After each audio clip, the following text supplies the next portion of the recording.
So guys, जैसा कि हमने पिछले एपिसोड में देखा कि मेडुसा की सोल पावर और जियोयान की पिल एनर्जी से सेवन क्लड हेवन स्लोविंग पाइथन एक बेबी के रूप में बॉर्न हो गया था। वहीं ये चेन ने जियोयान को लड़ने के लिए चैलेंज किया। उसे पता नहीं था कि जियोयान काफी पावरफुल होगा। जियोयान उससे लड़ने के लिए तैयार था और वो फ्लोटिंग आइलैंड के पास आ गए थे जहाँ वो फाइट करने लगे। जियोयान आसानी से उसका सामना कर पा रहा था। ये चेन ने अपने सेवन किलिंग स्पीयर टेक्निक को एक्टिवेट किया। जियोयान ने हेवनली फ्लेम से आसानी से उसे घायल कर दिया था, जिससे सभी उस पर हंस रहे थे। गुस्से में ये चेन ने अपनी असुरा बॉडी को एक्टिवेट किया, पर जियोयान ने गॉड सील की तीनों मुंह का एक साथ इस्तेमाल किया, जिससे ये चेन बुरी तरीके से घायल हो गया था। पर प्रोफाउंड जुआन और तियानमिंग सेक्ट के लोग जियोयान से बदला जरूर लेंगे। पिल टावर को अब याओ लाओ की लोकेशन के बारे में पता चल चुका था। फिर अब हम देखते हैं कि जियोयान पिल टावर में अपने दोस्तों के साथ आ गया था। कोंग जी जियोयान को बताते हैं कि हॉल ऑफ सोल्स की सेंट्रल प्लेन्स में कई सारी ब्रांच है और उन सभी ब्रांच को काफी अच्छी तरीके से छिपाया हुआ है, क्योंकि उसके अंदर ही पावरफुल स्पिरिचुअल बॉडीज को कैद करके रखा जाता है। उन्होंने जियोयान को मैप दिखाया और बताया कि हमारे पिल टावर के लोगों ने काफी ज्यादा प्रयास किए और हमें सेंट्रल प्लेन्स के नॉर्थ वेस्ट रीजन के गोस्ट माउंटेन रेंज में एक हॉल ऑफ सोल्स की ब्रांच का पता चला। शायद याओ लाओ को इसी जगह पर ट्रांसफर करके रखा गया होगा। जियोयान गोस्ट माउंटेन रेंज का नाम सुनकर थोड़ा परेशान था और वो पूछता है कि आखिरकार उस माउंटेन रेंज को गोस्ट माउंटेन रेंज क्यों कहा जाता है। कोंग जी बताते हैं कि इस गोस्ट माउंटेन रेंज को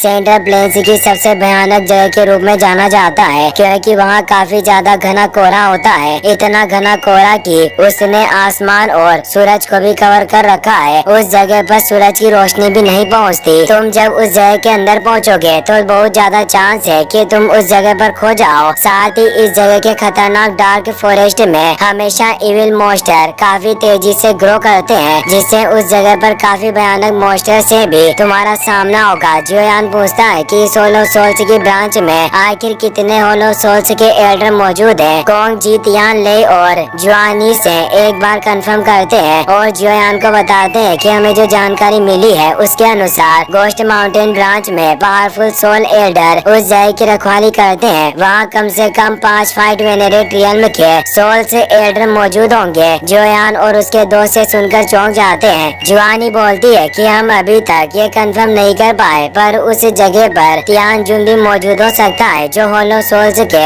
हाईएस्ट रैंकिंग एल्डर है। उसकी पावर कम से कम 5 स्टार फाइट वेनेरेट रियल्म में होगी। जियोयान परेशान होता है। कोंग जी कहते हैं कि जियोयान तुम चिंता मत करो, मुझे नहीं लगता कि वहाँ इससे ज्यादा गार्ड मौजूद होंगे, क्योंकि 5 फाइट वेनेरेट की सिक्योरिटी पहले से याओ लाओ को रखने के लिए एक बहुत ही हाई स्टैंडर्ड ब्रांच है। इसलिए एक और हेवनली लॉर्ड यानी तियानजुन की वहाँ होने की बहुत ही कम संभावना होगी। जियोयान कहता है कि मुझे अब सिर्फ फेंग जियान के आने का ही इंतजार है। मुझे उम्मीद है कि वो निश्चित रूप से हमारी काफी मदद कर पाएंगे। जियन गुस्से में कहती है कि वो भालू का बच्चा जियोंग न जाने कल्टिवेशन करने के लिए कहाँ चला गया, वरना वो हमारे बहुत काम आ सकता था और हमारे पास एक और फाइट वेनरेट होता। जियोयान कहता है कि मेरे साथ तुम हो, यही काफी है। तियान ले और कोंग जी परेशान थे क्योंकि वो जियोयान की कुछ मदद नहीं कर सकते थे। अगर उन्होंने याओ लाओ को बचाने में साथ दिया तो इससे होलो सोल्स उन्हें ब्लेम करेंगे और उनमें इतनी ताकत नहीं थी कि होलो सोल्स का सामना कर पाए। तियान ले जियोयान से कहते हैं कि हम सिर्फ तुम्हारी याओ लाओ को ढूंढने में ही मदद कर सकते थे, क्योंकि अगर एक बार होलो सोल्स और पिल टावर के बीच का संतुलन बिगड़ गया तो पूरे सेंट्रल प्लेन्स की सिचुएशन पलट जाएगी और सभी लोगों के लिए काफी प्रॉब्लम क्रिएट हो सकती है। मुझे आशा है कि तुम इस बात को समझ पाओगे। जियोयान उनके दिए हुए गोस्ट माउंटेन रेंज के नक्शे को अपने पास स्पेस रिंग में रख लेता है और उन्हें रेस्पेक्ट देता हुआ बोलता है, मैं निश्चित रूप से आपके शब्दों को बहुत अच्छी तरीके से समझता हूँ। मुझे पहले ही मालूम था कि आप तीनों एसोसिएशन हेड पिल टावर की वजह से मदद नहीं कर पाएंगे, पर चाहे जो भी हो मैं अपने मास्टर को होलो सोल्स से आजाद करवा कर रहूंगा, भले इसके लिए मुझे कितनी भी बड़ी कीमत क्यों न चुकानी पड़े। पर मैं आपका भी शुक्रगुजार हूँ। अगर मुझे उनकी लोकेशन पता नहीं होती तो मैं कुछ भी मदद नहीं कर सकता था। और वो ने तहे दिल से शुक्रिया कहता है। कोंग जी तियान ले और जुआनी काफी इमोशनल हो जाते हैं। वो याओ लाओ को याद करते हुए जोर से कहता है कि मास्टर आपका स्टूडेंट जल्दी अब आपको बचाने में सक्षम होगा। मैं जल्दी आपके पास आ रहा हूँ। वहीं अब हमें फाइलिंग स्टार पवेलियन लीडर यानी फेंग जियान को दिखाया जाता है, जो पवेलियन हॉल में बैठा बैठे हुए थे उन्हें जियोयान की आवाज सुनाई देती है। जियोयान ने बताता है कि सीनियर फेंग मुझे मास्टर के ठिकाने का पता चल गया है, इसीलिए आपको जल्दी पील टावर में आना होगा। फेंग जियान इससे काफी खुश होते हैं और वो बोलते हैं कि ये काफी अच्छी खबर है, आखिर याओ लाओ की लोकेशन का पता चली गया। और याओ लाओ को याद करते हुए बोलते हैं कि ब्रदर याओ, तुम बस थोड़ी देर इंतजार करो, मैं जल्दी आपको बचाने आऊंगा। और अब वो वहाँ से निकल जाते हैं। वही अब हमें अगले दिन जियोयान को दिखाया जाता है जो फ्लोटिंग आइलैंड के बाहरी इलाके में मौजूद था। उसने प्रैक्टिस करना स्टार्ट कर दिया था ताकि वो और ज्यादा पावरफुल होकर अपनी स्किल्स को इम्प्रूव कर सके। जियोयान अपनी एनर्जी को कंडेंस करके गॉड सील को एक्टिवेट करता है, क्योंकि अब उसने गॉड सील की 4th seal sky burning seal की प्रैक्टिस करना स्टार्ट कर दिया था। गॉड सील में टोटल 5 सील थी और जियोयान अभी तक सिर्फ 3 सील में ही महारत हासिल कर पाया था। और जूनर ने उसे बताया था कि जब तक उसकी पावर फाइट वेनरेट रियल में पर नहीं पहुंच जाती वो गॉड सील की आखिरी 2 सील में महारत हासिल नहीं कर सकता। पर जियोयान फिर भी 4th सील की प्रैक्टिस करने की कोशिश कर रहा था। जियोयान काफी वक्त से वहीं मौजूद था। जेन, लिटिल फेई, डॉक्टर और एडर तियान वो भी उसे दूर बैठकर देख रहे थे। जियोयान गॉड सील की 4th स्काई बर्निंग सील के फॉर्मेशन को एक्टिवेट कर लेता है। एडर तियान वो बोलते हैं कि इस तरह की पावरफुल फाइट टेक्निक को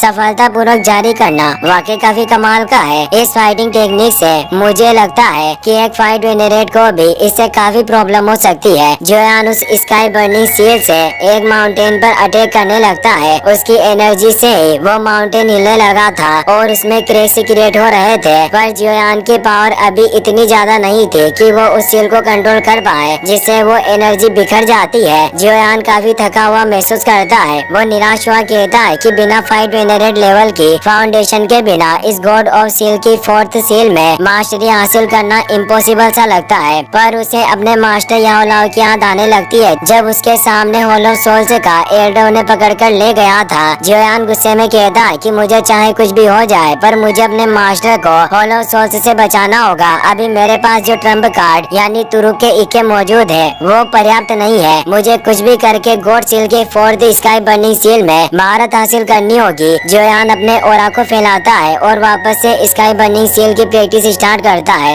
लिटिल फेई डॉक्टर बोलती है कि जियोयान को इस स्काई बर्निंग सील की प्रैक्टिस करते हुए 7 दिन गुजर गए। वो अपनी पूरी ताकत के साथ कोशिश कर रहा है, जिससे मुझे डर है कि जियोयान की बॉडी पर इससे कहीं बुरा असर ना हो जाए। एल्डर तियान वो बोलते हैं कि यह जब तक अपने मास्टर को बचा नहीं लेता मुझे नहीं लगता कि यह चैन से बैठ पाएगा। जियोयान वापस से स्काई बर्निंग सील को एक्टिवेट कर उसे जारी रखता है, फिर भी वो उस सील को पूरी तरीके से कंडेंस नहीं कर पा रहा होता। जियोयान लगातार कई बार कोशिश करता है पर वो फिर भी नाकाम हो रहा था। उसकी पावर कमजोर हो रही थी, जिससे वो एनर्जी रिकवरी पिल ले रहा था। वो एक साथ 4 रिकवरी पिल खाकर दोबारा उस स्काई बर्निंग सील को ट्राई करता है, पर वक्त गुजरता जाता है। पर अब जियोयान फाइनली अपनी पावर से स्काई बर्निंग सील को कंडेंस करना सीख जाता है। वो बोलता है कि मास्टर मेरा इंतजार करना, मैं जल्दी आपके पास आ रहा हूँ। अब हमें 10 दिन बाद का सीन दिखाया जाता है। फिर सिटी में एक वॉइड क्रैक क्रिएट होता है, जिससे शहर के लोग सभी डर जाते हैं। उस वॉइड क्रैक से